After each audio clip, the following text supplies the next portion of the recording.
This MicroCPD is about using Canvas to enable anonymous peer review.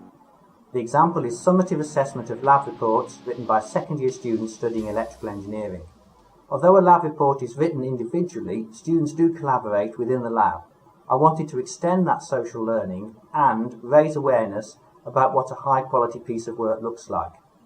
I adapted a published marking scheme with quantitative ratings 1 to 4, novice to expert, with examples of what each category meant. I set up a self-assessment for every student, scored in the same way, and also had my own assessment.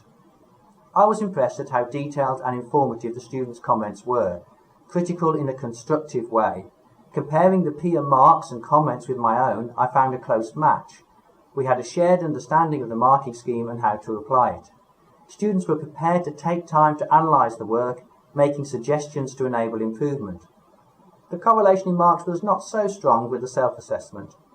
It would be interesting to investigate whether this approach helps students with the next similar assessment more than other forms of feedback, and whether a formative assessment would produce different outcomes. We don't have to use Canvas, but it is very convenient in ensuring an anonymous and consistent process.